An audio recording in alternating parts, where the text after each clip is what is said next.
started. I guess we are. I guess we are live, got right? the same phone.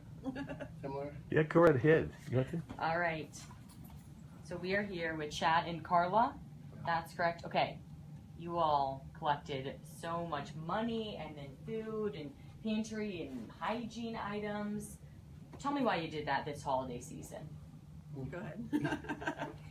Basically, we were told there was a need, and I know a bunch of people that are very generous, and I utilize social media to exploit that to those people who are so generous. And here you go. We fulfilled our obligation. I was shooting for half and got twice as much as what I was looking for. Chad, you were saying too that you know the communities real well of Rossville and Silver Lake have a little bit of a rivalry going on, and you use that to your advantage. Tell us about that. Absolutely. We play a little bit of football out there on Highway 24. Silver Lake, Rossville, you know, we always had the war on 24, and I'm an old bulldog myself. We got a lot of friends in Silver Lake. But, you know, we always like to say the war on 24, so I used a play on words, and I thought the canned good war on 24. So that's how that got started. And basically, two of my friends manage the stores, the Thriftway stores in Silver Lake and Rossville, Wiener's Thriftway. And I talked to Becky and Angie, and I told them what was going on with the shelter here, and I showed them a picture of the pantry. And Angie said, well, we can't have that. So she allowed me to put a drop box for donations at the entryway of her store. And then her sister Becky also allowed us to put one there. And my wife took her time and made 2 signs depicting exactly what was needed and what we were looking for. And then I used social media, Facebook. I'd get over and say, hey, Silver Lake, Rossville's whooping your butt. And then the next thing you know, my phone's blowing up because 2 or 3 people from Silver Lake's making donations. And they want to make sure to see that Silver Lake pulled back in the lead. And we did that for the last 2 weeks. And I might add, since we're live here, that just because we've made this donation today, that Becky and Angie have allotted us to keep those donation boxes there at Thriftway until the end of the year. So keep giving if you can, and they could always use a little more. So. Yeah, how did you guys get connected with the YWCA? Paula Figgs, one of the employees here. Basically, I posed a question, made a phone call, and after the second phone call, she said, you want to just come meet with me?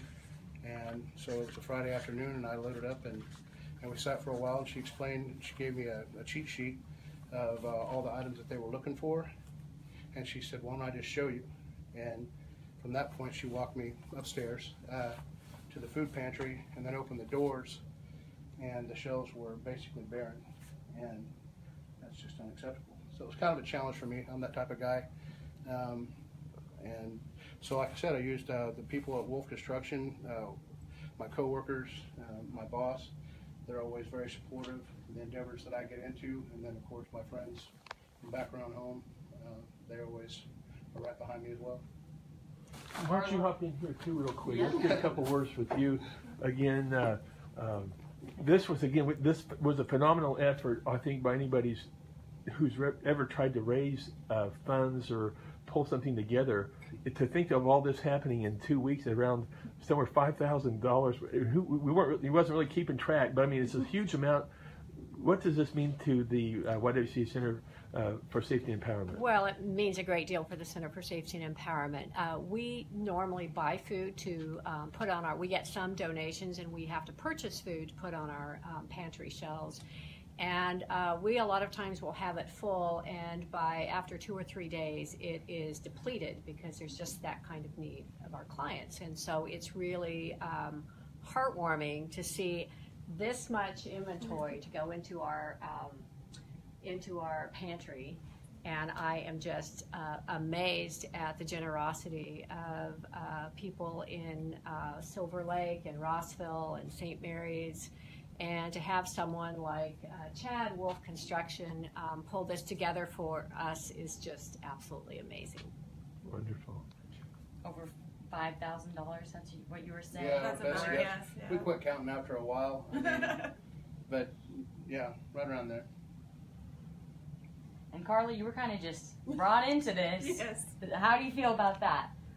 Everybody did a really good job donating. We had people coming over all the time and donating at the stores. It was a great effort. We probably had as much brought to our home from family and friends as we did to the store the first week, and then it kind of mellowed out. You know, everybody was like, "Oh, I'm at the store. Oh yeah, better pick something up and drop it off." So, yeah. Thanks, guys. All Anything right. else? No, thank you guys All for all your right. work. We appreciate it. Yeah, thank you. All Wonderful. right, I want to get some good video.